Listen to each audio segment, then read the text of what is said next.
primeros físicos, ¿no? Vamos aquí a silenciar. Ok, listo. Listo, ahora sí.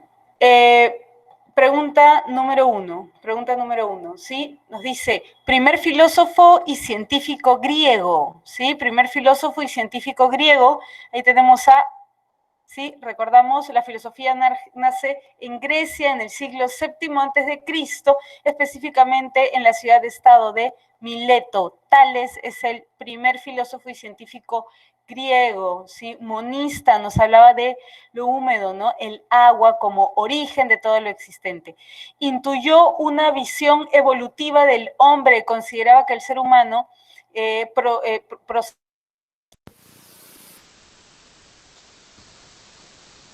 tenemos ahí a Anaximandro de Mileto. Anaximandro también forma parte de la escuela milesia, de la escuela jónica, inaugurada por Tales. ¿Qué tal? Sí, ¿se logra ver? Porque no logro ver en el chat ahí sus respuestas. Espero que sí. Ok, siguiente. El primero en autodenominarse filósofo. El primer pensador en autodenominarse filósofo, ahí tenemos a Pitágoras de Samos, ¿no? Desarrolló una teoría netamente materialista. Y nos queda ahí Demócrito de Abdera, ¿sí? Esta teoría netamente materialista, ¿en qué se basaba? En que todo estaba constituido por átomos, ¿no? Inclusive el alma humana. Muy bien, ahí la clave sería la letra B, ¿sí? A ver. ¿Qué tal? ¿Todo bien? ¿Sí? A ver, espero sus intervenciones por el chat. A ver, continuemos. Pregunta número 2. Estamos recordando el periodo cosmológico correspondiente a la sesión de la semana pasada. Muy bien, indique lo incorrecto respecto a Pitágoras. Considero que el 10 es el número perfecto, ¿verdadero o falso? Falso, ¿no? La tetractis, el número 10. ¿Por qué era perfecto? Porque era divino, según los pitagóricos, según los itálicos, porque constituía la suma de los 4 primeros números enteros, y estos 4 primeros números enteros representaban la realidad. Así que lo primero es correcto. B, defendió la idea de la armonía del universo. Así es, ¿no? Los pitagóricos entendían la realidad como un cosmos, ¿no? Y esto lo comparten los pitagóricos con los otros, con los demás presocráticos, ¿no? Asumir que la naturaleza es un todo ordenado, es un cosmos, ¿no? Pero la particularidad de los pitagóricos es que consideraban que esta realidad era matemática, fundamentalmente matemática. Introdujo la idea de la inmortalidad del alma, Pitágoras, y lo incorrecto sería que mantuvo la idea de que la naturaleza es caótica. Falso, justo lo que les mencionaba, ¿no? Esta idea de que la naturaleza es matematizable, es ordenada, es armónica, es un cosmos, ¿no? Entonces, esto sería incorrecto, ¿no? Mantuvo la idea de que la naturaleza es caótica, falso, ¿no? 3, señale lo correcto sobre el ser de Parménides, ¿sí? Acuérdense que Parménides era un monista o un pluralista, les pregunto, a ver, ¿qué tal? ¿Cómo estamos? ¿Plural? Acuérdense que sería pluralista si es que hubiese propuesto que el arjé, el existente, radicaba en múltiples elementos naturales. En este caso, Parménides nos habla del ser. Así es, Eric y Omar, muy bien, señalando en el chat, monista. Parménides nos habla del ser. El ser solo se puede pensar, ¿sí? Parménides nos invita a dar un salto ontológico, ¿sí? Aquí nos damos cuenta de con Parménides y la escuela eleática, con este monista presocrático, fundador de la ontología, la disciplina filosófica que investiga sobre el ser, nos habla de que el ser es eterno, es limitado, es esférico y solamente es accesible, es como una dimensión accesible solo por medio de la razón. Muy bien, entonces, sobre el ser de Parménides es múltiple, falso, ¿no? Es único. Es lo mismo el no ser, falso. El ser es, el no ser no es. Esta división que más adelante dará pie a los principios de la lógica clásica, el principio de identidad, el ser es A, ¿no? El principio, y el principio de del tercio excluido, ¿no? Y el principio de no contradicción. Es lo mismo el no ser, falso, ¿no? El ser es, el no ser no es. Es distinto al pensamiento, falso. Ser es lo mismo que pensar. Es limitado, ¿no? Así es. El ser de Parménides es limitado, es perfecto, es esférico. Acuérdense que la filosofía estaba en relación con la astronomía y así también con figuras poéticas, ¿no? Parménides nos habla del ser en un poema.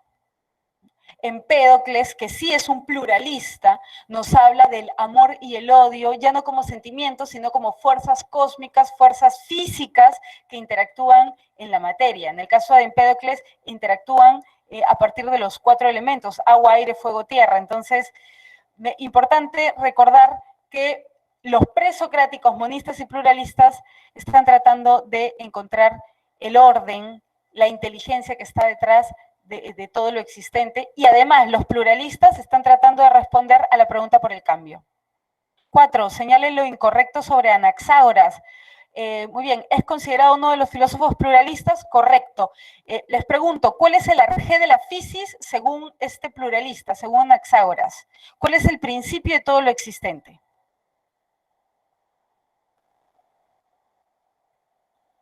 Miguel, acuérdate que el loapeiron es propuesto por Anaximandro. Anaximandro es un monista. Además, Anaximandro pertenece a la escuela jónica. Es excelente, D'Angelo. Muy bien, Gabriel. Omar, acuérdate que los 4 elementos es Empédocles, ¿sí? Agua, aire, fuego, tierra, Empédocles.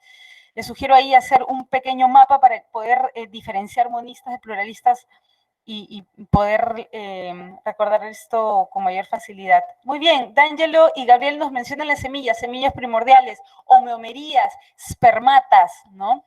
Muy bien, las semillas, ¿no? Negó que los dioses existan. Acuérdense que Anaxágoras va a ser acusado de ¿qué? De impiedad, ¿no? Podemos decir, Bárbara, impiedad es lo mismo que ateísmo. Impiedad implicaba en el contexto griego, sobre todo del siglo V antes de Cristo, era una acusación según la cual íbamos en contra de la religión oficial de la polis, ¿no? Íbamos en contra de la creencia en las divinidades oficiales, ¿no?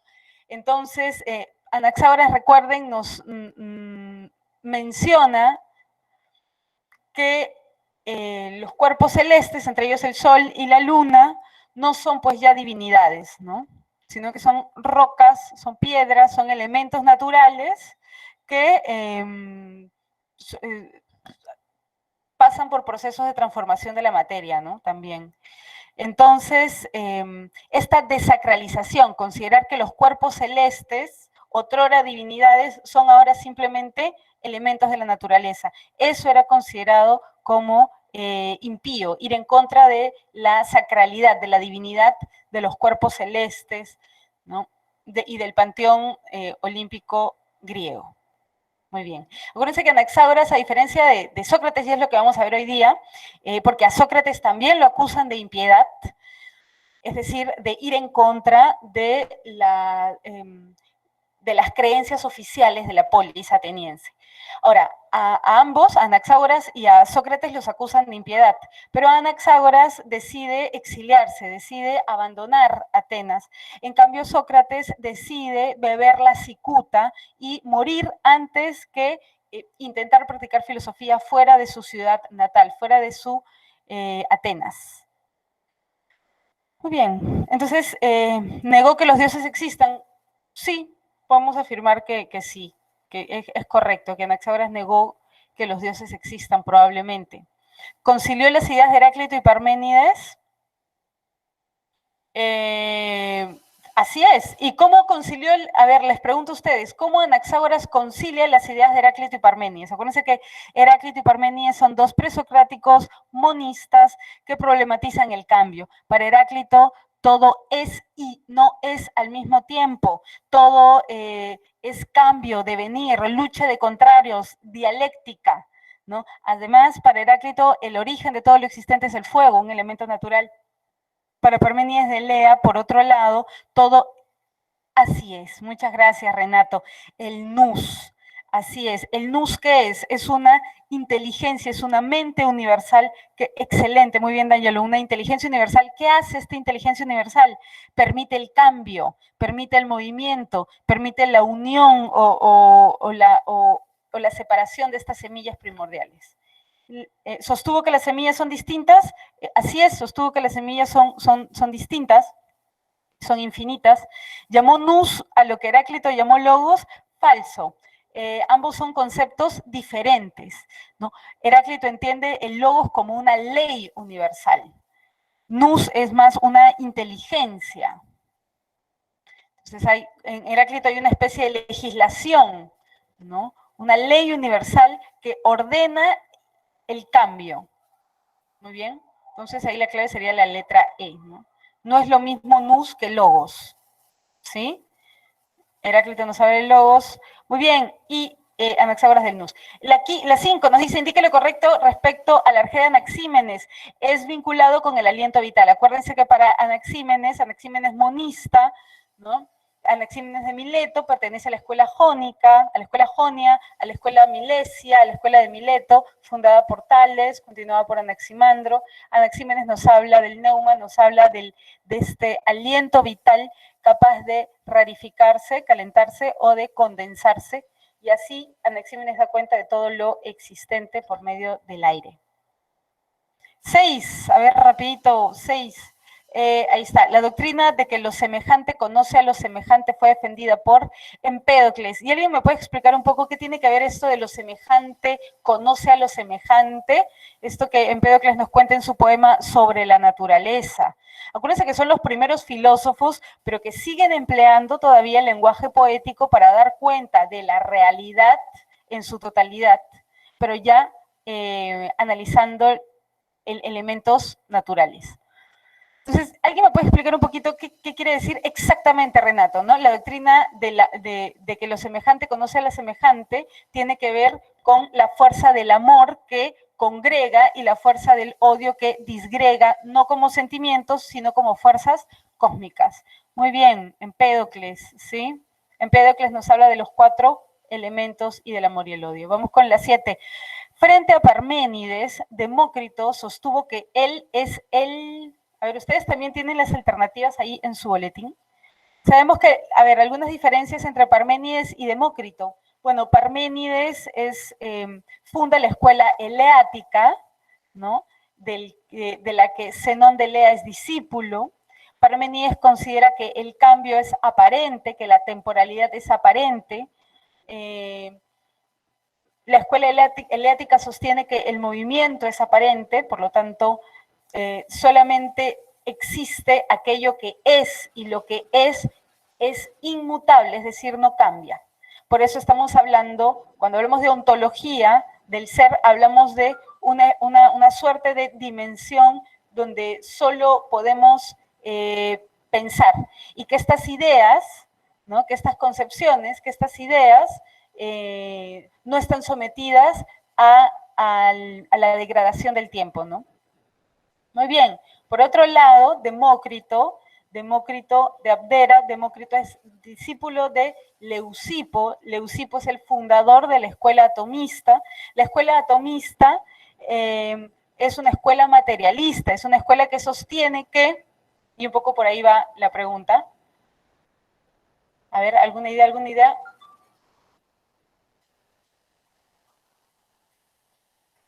A ver, D'Angelo nos habla del vacío, es el no ser. A ver, veamos. Acuérdense que la escuela materialista, la escuela atomista también, en tanto pluralista, múltiples átomos, tuvo que dar cuenta del cambio, ¿no?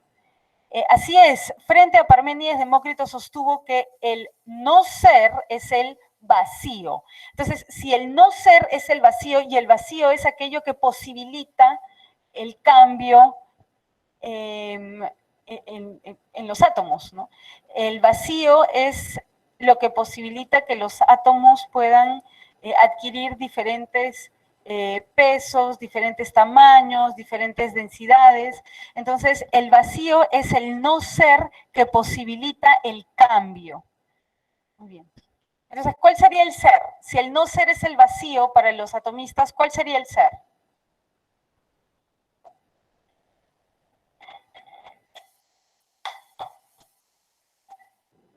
¿Entendió la pregunta más o menos? Si para los atomistas el no ser es el vacío, entonces, ¿cuál sería el ser?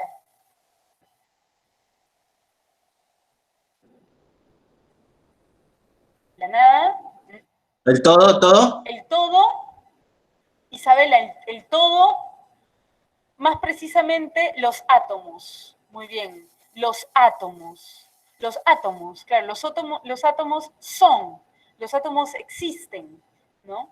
Y el vacío es lo que posibilita que estos átomos cambien. Entonces, solamente quiero invitarlos a pensar a partir de esto que han instaurado Parménides y Heráclito de alguna manera, porque Parménides cuando nos habla del ser va a desarrollar una profunda influencia en múltiples pensadores posteriores, inclusive Martin Heidegger nos habla del ser eh, eh, a nivel existencial. Esto lo vamos a ver más adelante, ¿sí? Entonces, entender el ser como aquello que es, que existe, y el no ser como aquello que posibilita el cambio. Muy bien, sigamos, sigamos. 8. Parménides sostuvo que el ser es y el no ser no es. Esto significa que del no ser nada se puede pensar ni decir. ¿Cuál sería la posición del atomista Demócrito respecto de este no ser? Si por ahí tienen las claves. Entonces, nuevamente estamos relacionando a Parménides con Demócrito. Parménides monista, Demócrito pluralista, Parménides nos habla del ser, Demócrito nos habla de los átomos. Ok, Renato nos dice vacío, que permite espacio entre los átomos. A ver, veamos las alternativas. El no ser son los átomos, falso, ¿no? B, el no ser no es posible, falso. El no ser es posible, el no ser es el vacío, ¿no? El no ser es la nada o vacío. ¿En eso estamos correctos? Sí, ¿no? El no ser es la nada o vacío y permite explicar el cambio en el ser formado por los átomos. Y la clave sería la letra C, ¿no? Entonces, ¿cuál es la posición del atomista Demócrito respecto al no ser? El no ser es la nada o el vacío que permite explicar el cambio que da origen a las múltiples formas de lo que existe, ¿no? Muy bien, sigamos. Pregunta 9. Si hay algún comentario, consulta, por favor, manifiéstenla.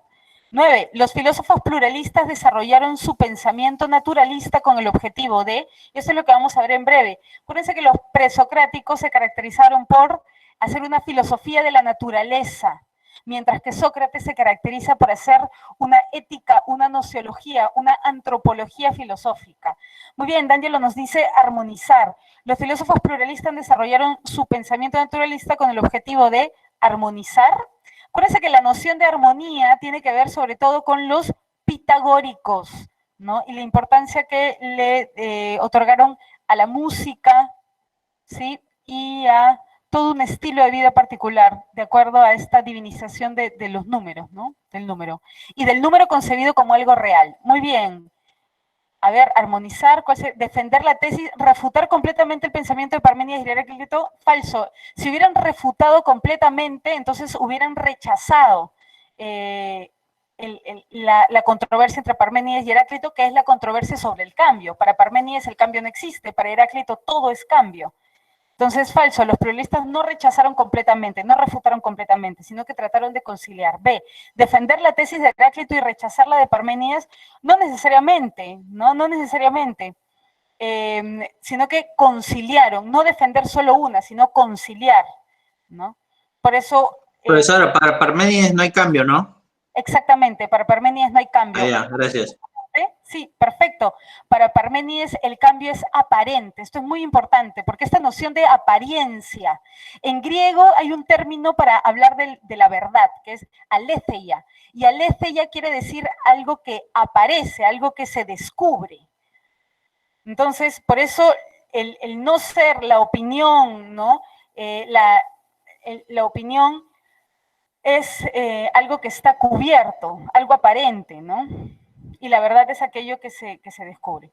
Muy bien, la clave es la letra C, resolver la contradicción entre Parménides y Heráclito. No es rechazar completamente, no es defender una tesis sobre otra, sino conciliar.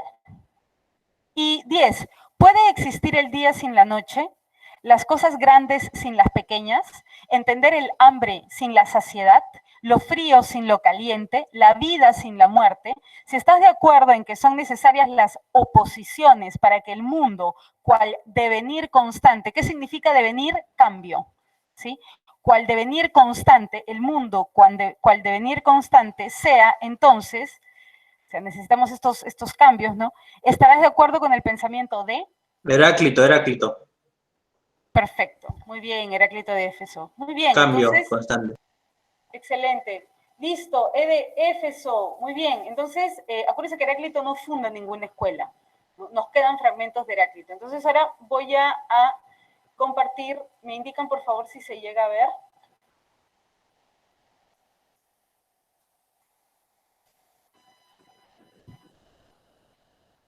¿Sí?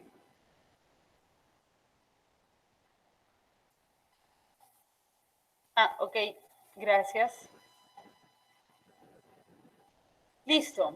Entonces, vamos a empezar con la sesión de hoy. Ya habiendo recordado un poquito lo que vimos en la sesión anterior, entramos al periodo antropológico. Este ya no es el periodo cosmológico de buscar el logos del orden natural, sino el periodo en el que vamos a preguntarnos por el ser humano. ¿Qué es el ser humano? ¿Cuál es la naturaleza humana? ¿Hay algo así como una esencia de los seres humanos?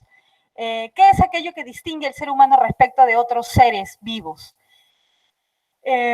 Seguimos en la filosofía antigua, seguimos en el periodo de la filosofía antigua griega, pero ya nos situamos en el siglo V antes de Cristo y ya no estamos en Mileto, ya no estamos en esta suerte de islas, de polis periféricas, sino que estamos ya en Atenas, en una Atenas victoriosa, una Atenas que ha ganado una serie de batallas con respecto a los medos, a los persas, y se vive un auge económico, cultural, lo que se denomina también como el siglo de Pericles.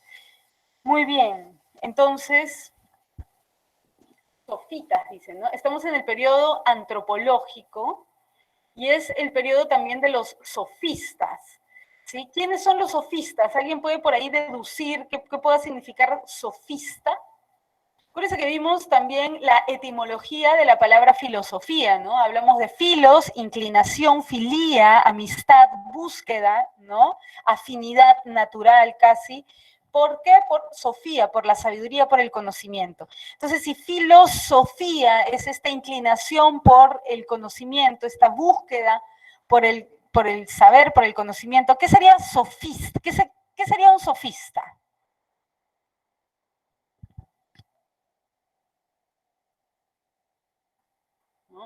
Sofos, si Sofía es sabiduría, Sofos sabio, pero un sofista es como una suerte de pseudosabio, y es que los sofistas eran extranjeros, no eran atenienses. Acuérdense que la democracia que se vive en el siglo V antes de Cristo en Atenas es una democracia esclavista, una democracia que solo se podía llevar a cabo a través de la acción y de los discursos, de las acciones y de los discursos de los ciudadanos, quienes eran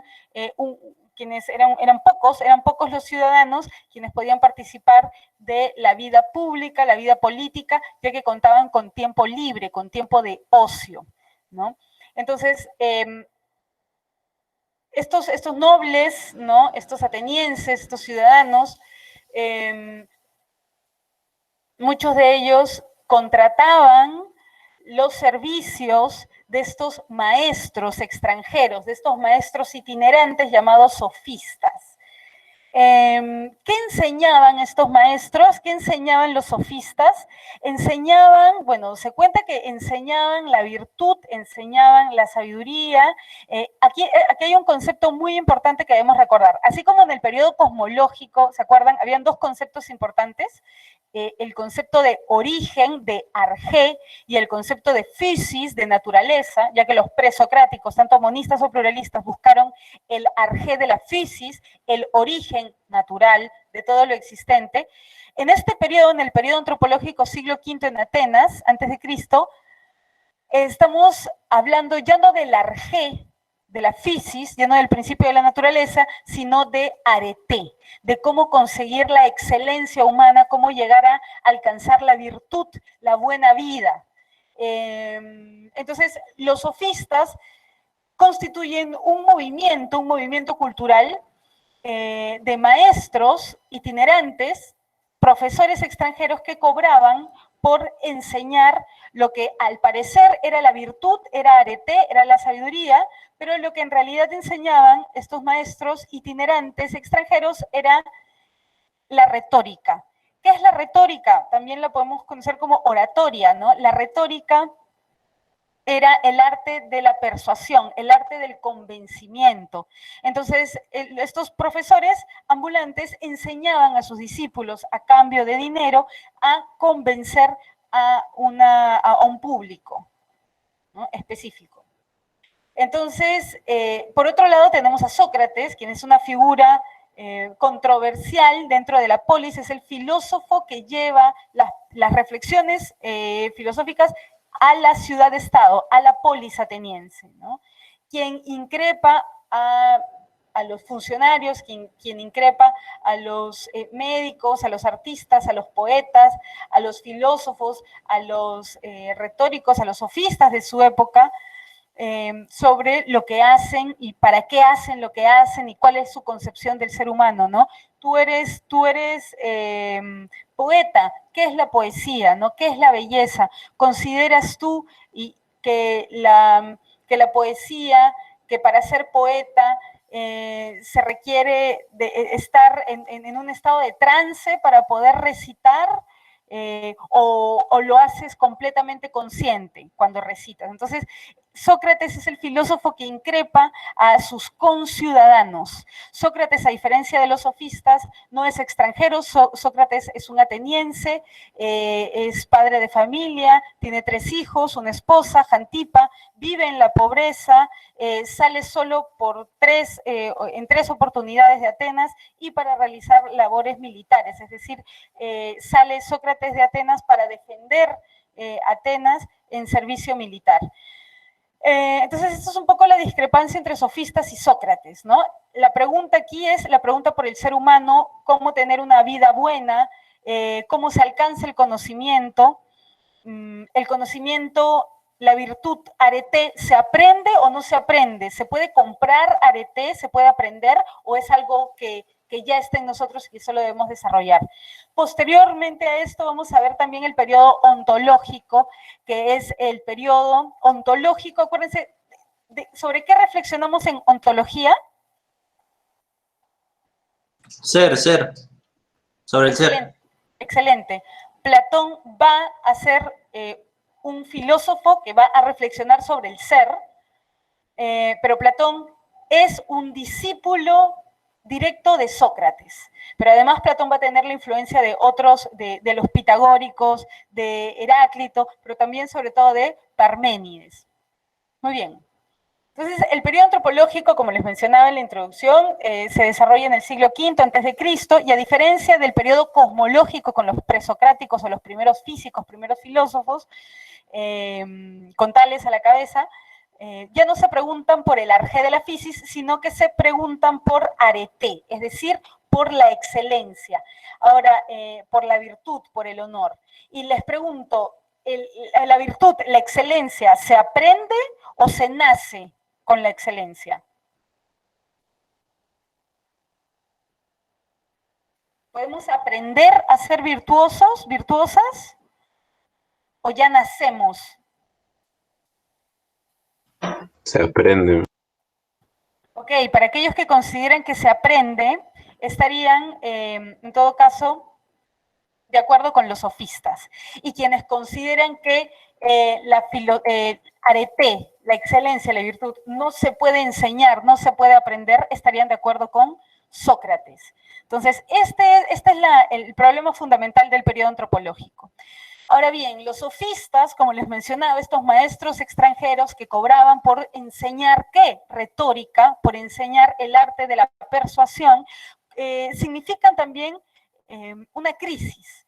La Atenas del siglo V, si bien, como mencionaban aquí, es una Atenas de esplendor económico y cultural, la Atenas de Pericles, también este esplendor cultural y económico atrajo la atención de múltiples personas en las periferias de Atenas. Entonces, es así como llegan nuevas personas a Atenas, y entre ellos los sofistas, y lo que hacen es enseñar su perspectiva de la realidad. Es decir, al ser extranjeros, no comparten la visión del pensamiento griego. Por ejemplo, los sofistas, ¿sí?, consideraban que los dioses eran proyecciones, eran invenciones, eran creaciones humanas. Que los seres humanos, al experimentar ciertos miedos, ciertas angustias, lo que hacían era proyectar esas angustias en divinidades. Entonces se podía decir que los sofistas difundían una educación que iba en contra de la religión oficial de la polis ateniense. Entonces, por el lado de la religión, ¿no? Por el lado, aquí tenemos un cuadrito, ¿no? Entonces, por el lado del derecho, ¿no? Por el lado del derecho, los sofistas consideraban que existen leyes naturales, leyes a las que todos los cuerpos, en tanto físicos, están sometidos, pero que también existen leyes por convención. Y estas leyes por convención, recuerden que convención es estar de acuerdo, ¿no? Leyes que se generan por acuerdos. Entonces, no solamente existen leyes naturales, sino también leyes por convención, que son leyes humanas, que son leyes que al ser creadas por seres humanos, están sujetas a ser falibles, ¿no? ¿Y esto qué quiere decir? Que los seres humanos pueden cometer errores en las legislaciones que crean. Y aquí también se afinca una de las críticas que hacen los sofistas, y es que consideran, por ejemplo, esto lo retrata Platón en su diálogo La República, cuando le da la voz a un sofista, a Trasímaco, y Trasímaco considera que la justicia es el gobierno del más fuerte sobre los débiles, y considera que la perversión del Estado actual del siglo V a.C. en Atenas consiste en que gobierna el débil sobre el fuerte, y ahí radica toda la crisis a nivel legislativo. Entonces, los sofistas introducen una relativización de las creencias atenienses, de las creencias griegas. Por otro lado, a nivel nociológico, por ejemplo, acuérdense que cuando hablamos de nociología, estamos hablando de teoría del conocimiento. A nivel nociológico, los sofistas consideraban que no hay un conocimiento universal, objetivo y válido, ¿no? Sino que todo lo que existe son opiniones, solamente podemos hablar de perspectivas. No hay algo así como una episteme, como un conocimiento universal absoluto, sino que hay múltiples opiniones, que solamente hay doxa, opinión, y que cualquier opinión puede ser defendida a favor o en contra. Es por ello que era muy coherente que lo que enseñaran fuese retórica, ¿no? Si no existe el conocimiento absoluto, si solamente existen opiniones, y estas opiniones son igualmente válidas, un poco el ambiente que se vive ahora, en la época contemporánea, a propósito de lo que se ha denominado como la era de la posverdad, que también tiene que ver con ciertas nociones que surgen en la edad moderna, ¿no? Porque se habla de la posmodernidad, se habla de la posverdad, y de alguna manera todo esto tiene que ver con la comprensión de que no hay una verdad absoluta, que no hay un conocimiento absoluto, sino que hay múltiples opiniones, múltiples perspectivas, y que solamente es cuestión de tener las herramientas retóricas para poder defender nuestros puntos de vista y convencer a los demás. A nivel ético, ¿sí? como verán, constituyó la entrada de estos sofistas, de este movimiento de profesores extranjeros que entraron a relativizar las creencias y a dar estas enseñanzas a los jóvenes atenienses, jóvenes de familias adineradas, ¿no? Que muchas veces, debido a estas enseñanzas, pusieron en tela de juicio el orden de la polis, ¿no? Y todo esto contribuyó a la crisis, a la decadencia, a la que alude Platón y de la que también va a ser víctima Sócrates. Espero que se esté entendiendo. Muy bien, entonces los sofistas, ¿qué hicieron? Relativizaron las creencias, la moral, cambiaron un poco, influenciaron en el comportamiento de la juventud ateniense, ¿no? A nivel legislativo existe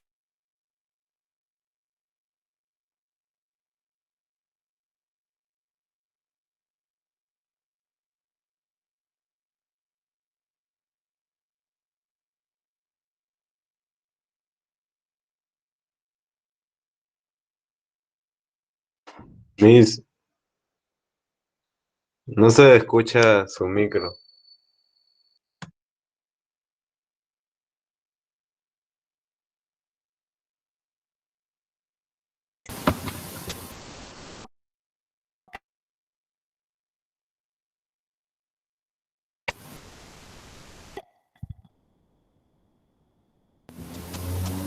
¿Qué tal? ¿Ahora sí se escucha? Sí, sí, no se preocupen, es que es con entrada USB y a veces se mueve un poco. Ok, muchas gracias Isabela, entonces continuamos. Listo. Cuando se vuelva a mover, por favor, el USB, me avisen también por micro. No es un problema mayor, es solo desconectarlo y volverlo a conectar, nada más. Entonces, esto significó la sofística. Esto significó el fenómeno de estos maestros, de estos profesores itinerantes, ¿no? Que cobraban por estas enseñanzas. Ahora, por otro lado tenemos a Sócrates. Aquí tenemos esta inscripción, ¿no? Conócete a ti mismo. Ahora, esta frase no es de la autoría de Sócrates, sino que era parte del conocimiento popular griego.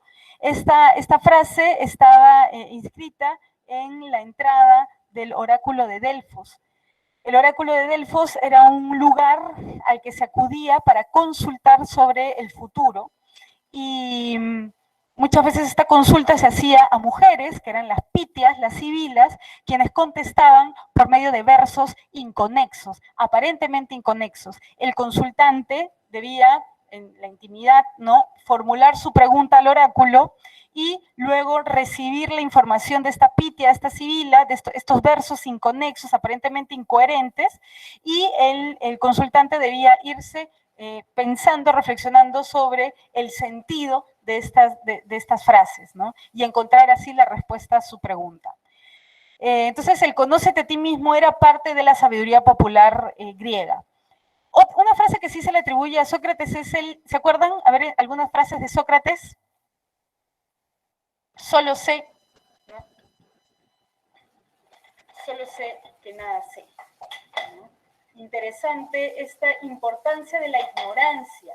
Vamos a hablar de que la ética que desarrolla Sócrates es una ética intelectualista. ¿Qué quiere decir esto? Que acuérdense que la ética, ¿no?, proviene del griego ethos, que quiere decir costumbres, y que la ética lo que hace es analizar, es la disciplina filosófica que estudia la moral. ¿Y qué es la moral? Conjunto de creencias, de comportamientos que determinan nuestra manera de vivir, ¿no?, cómo nos relacionamos en comunidad. Ahora, para Sócrates, alcanzar el conocimiento implicaba saber cómo actuar. Esto tiene que ver, esto es lo que se ha denominado como la ética intelectualista, es decir, a mayor conocimiento, menos posibilidad de cometer injusticias, ¿no? Si nosotros, al decir de Sócrates, un filósofo que no nos deja ningún escrito, ¿sí?, un filósofo que practica una filosofía, una experiencia oral, dialógica, es decir, Sócrates hace filosofía por medio del diálogo, ¿sí? No se detiene a escribir aquello que vive. ¿Quién sí va a registrar esto? Su discípulo Platón. Platón va a escribir los diálogos, ¿sí? El título de la obra de Platón son los diálogos que muchas veces se dividen en tempranos, en intermedios y en posteriores, ¿no? Entonces, sabemos de Sócrates por Platón, que es el discípulo quien escribe, quien nos habla de estos diálogos que sostuvo Sócrates, pero Platón siempre nos retrata al Sócrates que Platón recuerda, ¿no? Y es un Sócrates que muchas veces habla, parece, en nombre de Platón, o pareciera como si Sócrates estuviera ilustrando la doctrina platónica de las ideas. Este es uno de los conflictos primordiales entre Sócrates y su filosofía netamente oral, de la que no nos queda registro, y la filosofía escrita de Platón, que ya tiene además influencias de los pitagóricos, influencias de Parménides y de otros, ¿no? Muy bien, entonces vayamos a la figura de Sócrates. Sócrates nace en el 470 a.C. en Atenas y muere en el 399 a.C. Al tomar la cicuta, tras ser acusado de impiedad y de corromper a los jóvenes por medio de la enseñanza de la filosofía. Mantuvo importantes diferencias con los sofistas, entre ellas, ¿cuáles fueron? Como les mencionaba, Sócrates es un ciudadano ateniense que solo sale en 3 oportunidades y para cumplir un servicio militar. Los sofistas fueron extranjeros. Los sofistas cobran por su servicio de enseñanza, Sócrates no cobra. Y una de las características de la experiencia filosófica que buscaba Sócrates era que muchos de los padres que iban con sus hijos y le encomendaban a Sócrates, a sus hijos, para que Sócrates les enseñara pues la filosofía, estos discípulos creían que Sócrates iba a darles una doctrina, una manera como vivir. Y lo que Sócrates enseñaba o trataba de explicar era suscitar en sus interlocutores una experiencia en primera y en tercera persona. Para Sócrates, hacer filosofía implicaba una decisión, una división, ¿no? Para hacer filosofía tengo que estar yo conmigo misma, poder acceder a mis pensamientos en primera persona y a la vez tener un juicio crítico sobre mis pensamientos en primera persona, es decir, tener un acceso a mí misma por medio de una tercera vía, ¿no? Entonces, es estar yo conmigo misma, yo mirando mis propios pensamientos, haciendo una crítica de mis propias creencias. Y esta era una experiencia que requería, ¿qué? El diálogo.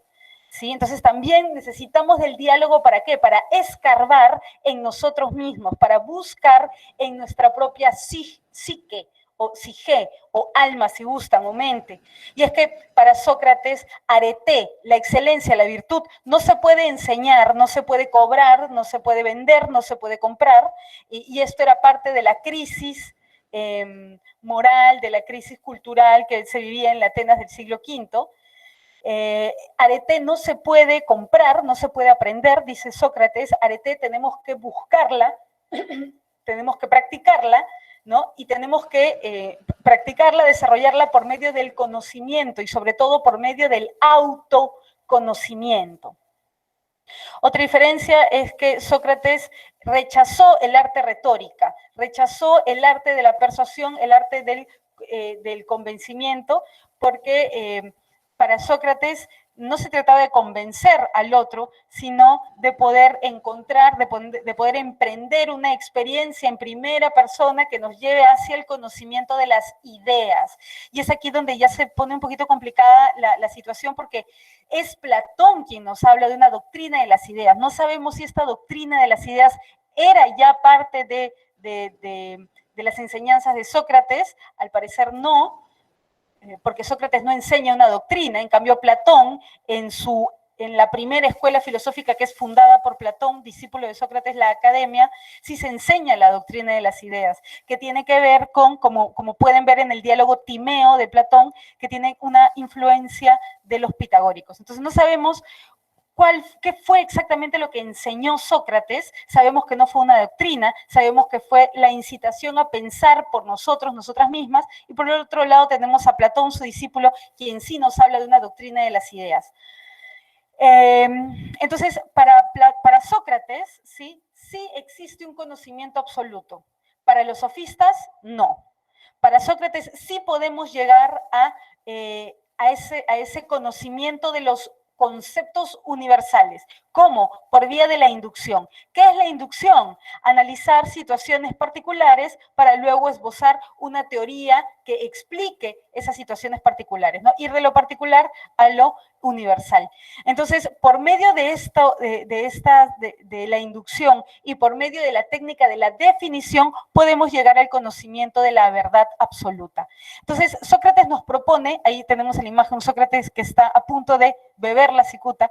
Sócrates nos propone un método. El método socrático consiste en explorar en nuestra propia alma, en nuestra propia psique, por medio del diálogo. Solo por medio del diálogo, de este intercambio de logos, ¿no? Por medio del diálogo podremos encontrar cuáles son nuestras ideas, en qué creemos, ¿no? Y podremos también hacer una crítica de ello. Entonces, este método socrático que consiste en el diálogo, tiene dos momentos. Tenemos el primer momento, que es el momento de la ironía. La ironía consiste en aceptar que el interlocutor, la persona que está conversando, acepte en primer lugar su ignorancia, es decir, acepte que desconoce. ¿Por qué? Porque cuando conversas, cuando estás en este diálogo con Sócrates, como interlocutor, Sócrates te va a preguntar, ¿no? Si está con un médico, le va a preguntar por la definición de aquello a lo que se dedica, ¿no? Si es médico, entonces, ¿qué es la salud? Una definición de la salud, ¿no? Si es jurista, ¿qué son las leyes? ¿Qué es la justicia? ¿No?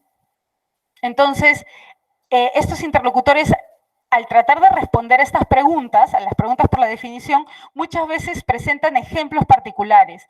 Y es aquí donde se evidencia que estas personas, estos interlocutores, no conocen, no tienen la definición universal de las prácticas a las que se dedican, ¿no? Entonces, lo que tienen que hacer, por más que sean médicos, juristas, sabios, músicos, poetas, filósofos, retóricos, porque existieron también célebres retóricos, ¿no? Protágoras, Gorgias.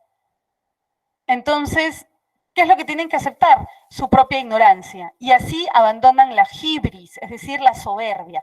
Y una vez pasada esta primera fase, la ironía, una vez que aceptaban la propia ignorancia, ya se podía emprender el segundo momento, el momento de la mayéutica. ¿Qué es la mayéutica? Mayéutica significa alumbrar, dar a luz, ¿no? En este caso, dar a luz ideas, dar a luz definiciones universales y así poder alcanzar este conocimiento universal, esta definición universalmente válida.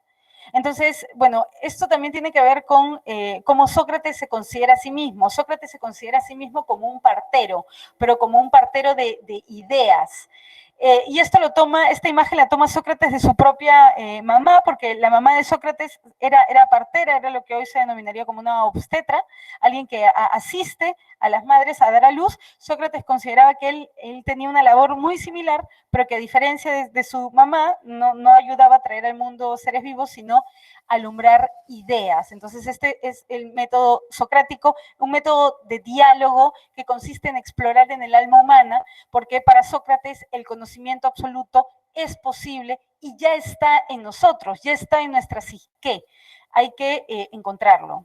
Ironía y mayéutica, aceptar la ignorancia y luego alumbrar ideas. Lo que les mencionaba, la ética intelectualista. Entonces, el alma humana, la psique, en nuestra propia alma, ya está la verdad, ya está el bien. Ojo, verdad con V mayúscula, con B mayúscula, ¿no? Entonces, ¿qué es lo que tenemos que hacer? Tenemos que cultivar nuestra psique, nuestra alma. ¿Y cómo la cultivamos? ¿No? Esta metáfora agrícola, ¿cómo cultivamos nuestra alma? Por medio de la adquisición de conocimiento. Solo cuando adquirimos conocimiento, sabemos qué es la justicia, qué es el bien, qué es la verdad. Ya no tendemos a cometer injusticias, ¿no? Ya no tendemos a ir en contra de la verdad, porque ya poseemos, nuestra alma ya ha recordado qué es la justicia, qué es el bien. Entonces, el vicio es la ignorancia. Cometemos injusticias por falta de conocimiento. Entonces, ¿qué es la arete? Les pregunto, ¿qué sería arete para Sócrates? ¿Qué sería arete para Sócrates? ¿Alguna idea? ¿Qué sería entonces arete? Si cometemos injusticias solo por falta de conocimiento, entonces un ser humano virtuoso es un ser humano que accede al conocimiento. Entonces, arete es conocimiento. ¿Se dan cuenta? Muy bien. Sigamos. Sócrates, como les mencionaba, va a ser acusado en el 399 a.C. Por impiedad. Lo acusan de sofista. Lo acusan de corromper a los jóvenes por medio de la enseñanza de la filosofía, y es que había muchos discípulos de Sócrates quienes habían acudido a Sócrates en busca de una doctrina, ¿no? De una manera de vivir. Sócrates lo que hacía era invitarlos a pensar por sí mismos, a una aventura en primera y en tercera persona, ¿no? Por medio del diálogo. Entonces, Platón, discípulo de Sócrates, al igual que otros discípulos de Sócrates, van a ser espectadores del asesinato, del suicidio, bueno, de la muerte de Sócrates por la ley ateniense. Entonces, así de alguna manera se inaugura la filosofía dentro de la polis, ¿no? Por medio de la muerte del filósofo. Aquí, en esta obra, La Escuela de Atenas, tenemos en el medio a un Platón y Aristóteles. Platón señala hacia arriba, hacia el mundo de las ideas, sosteniendo el libro Timeo, el diálogo Timeo, y por otro lado tenemos a un Aristóteles que está señalando hacia abajo en el lienzo y sosteniendo su libro Ética Nicómaco. Es decir, aquí ya podemos ver la divergencia entre Platón y Aristóteles, ¿no? Si bien ambos son parte del periodo ontológico, porque ambos van a investigar sobre el ser de todo lo existente, ambos hacen una ontología, ¿sí? Y además proponen grandes sistemas, ¿no? Entonces, el periodo ontológico, ¿quiénes pertenecen al periodo ontológico? Platón y Aristóteles. ¿En qué consiste el periodo ontológico? En proponer un sistema de explicación de todo lo existente. Por eso hacen ontología, ¿no? Se preguntan por el ser, ¿no? Muy bien. Entonces, Platón va a ser espectador de la muerte de su maestro y también va a vivir ese momento de persecución, ¿no? Que como filósofo experimenta, y va a tratar también de, por medio de sus escritos, rescatar la imagen de su maestro Sócrates, y a la vez va a tratar de reformar la polis que está en crisis, y va a tratar de proponer una serie de modificaciones, ¿no? Muchas veces van a ser controversiales. En su libro Politeia o La República, en su mayoría de diálogos, Sócrates es el interlocutor principal, ¿no? Quien conversa con diferentes personajes de la polis. Entonces, toda la obra de Platón tiene la forma de diálogos, tiene el título de diálogos, y donde el personaje principal, sobre todo en los diálogos tempranos e intermedios, es Sócrates. Platón sí nace en el 427, muere en el 347 a.C. y fue parte de una familia rica y aristocrática en Atenas. Platón propone la división de la realidad en dos estratos, en dos dimensiones. Para Platón resuelve la controversia entre Heráclito y Parménides. Acuérdense, la controversia, ¿cuál había sido entre Parménides y Heráclito? La pregunta por el cambio, ¿cómo sucede el cambio? ¿Cómo se da el movimiento? Platón resuelve este problema de la metafísica presocrática, dividiendo la realidad en dos. Esto es lo que se conoce como dualismo ontológico. Para Platón existe un mundo inteligible, un mundo parmenídeo, ¿no? Un mundo casi, el mundo de Parménides, el mundo del ser de Parménides, ¿no? Un mundo al que solamente accedemos por medio de la razón y en donde están los arquetipos de todo lo sensible, es decir, los modelos, las ideas.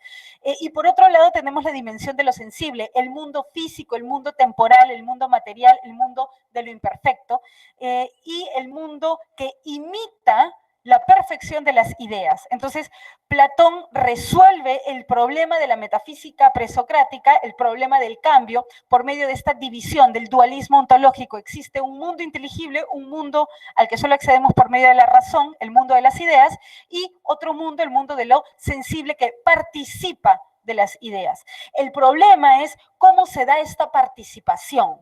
¿Sí? Me voy a tomar un minutito más. A nivel nociológico, Platón cree en la reencarnación, Platón cree que el alma, bueno, no sabemos si es eterna o inmortal, pero el alma no perece y por lo tanto el alma ya contiene el conocimiento de estas ideas. Es decir, el lugar al que pertenece la psique, según Platón, es el mundo de las ideas.